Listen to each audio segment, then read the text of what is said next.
തിരുവനന്തപുരം നഗരത്തിൽ നിന്ന് ഏകദേശം 55 കിലോമീറ്റർ യാത്ര ചെയ്താൽ ബോണക്കാട് ബംഗ്ലാവിലെത്താം. തേയിലത്തോട്ടങ്ങൾക്കിടയിലാണ് ഈ ബംഗ്ലാവ് ഉള്ളത്. ഈ ബംഗ്ലാവുമായി ബന്ധപ്പെട്ടുള്ള പ്രത്യേകതകൾ ഇവിടുത്തുകാർക്കിടയിൽ പ്രസിദ്ധമാണ്. പ്രശസ്ത ട്രക്കിംഗ് സ്ഥലമായ അഗസ്ത്യാർകൂടത്തിലേക്കുള്ള സ്റ്റാർട്ടിംഗ് പോയിന്റാണ് ബോണക്കാട്. ഇവിടെ എത്തി വേണം അഗസ്ത്യാർകൂടത്തിലേക്കുള്ള ട്രാക്കിംഗ് ആരംഭിക്കുവാൻ.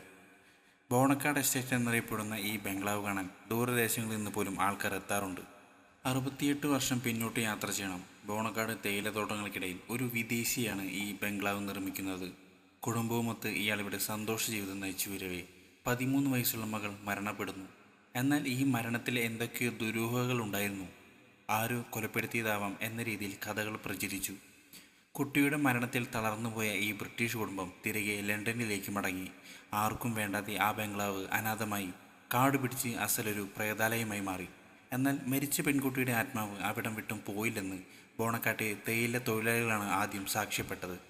പലർക്കും ഇതുമായി ബന്ധപ്പെട്ട് പല അനുഭവങ്ങളുമുണ്ടായി. ഈ പരിസരത്തു കൂടി പോകുമ്പോൾ ഒരു കുട്ടിയുടെ നിലവിളി പലപ്പോഴും കേട്ടിട്ടുള്ളതായി തൊഴിലാളികൾ പറയുന്നു. രാത്രികാലങ്ങളിൽ ഇതുവഴി വരാൻ പലരും ഭയന്നു തുടങ്ങി. രാത്രിയിൽ ഈ കുട്ടി ബംഗ്ലാവിൻ്റെ മുറ്റത്ത് ഉലാത്തുന്ന കാഴ്ച കണ്ടിട്ടുണ്ടെന്നും ചിലർ പറയുന്നു. ഒരിക്കൽ സമീപവാസിയായ ഒരു പെൺകുട്ടി വിറകു പെറുക്കാൻ ബംഗ്ലാവിൻ്റെ പരിസരത്ത് എത്തുകയുണ്ടായി. എന്നാൽ തിരികെ എത്തിയ ആ കുട്ടി പിന്നീട് ഇംഗ്ലീഷ് മാത്രം സംസാരിക്കാൻ ആരംഭിച്ചു.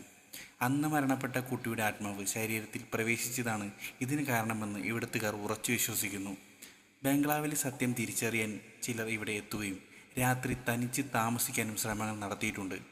എന്നാൽ പിറ്റേന്ന് രാവിലെ ബോധരഹിതരായി ഇവരെ തേയിലത്തൊഴിലാളികൾ കണ്ടെത്തുകയായിരുന്നു. രാത്രിയിൽ എന്താണ് സംഭവിച്ചതെന്ന് ആർക്കും വ്യക്തമല്ല.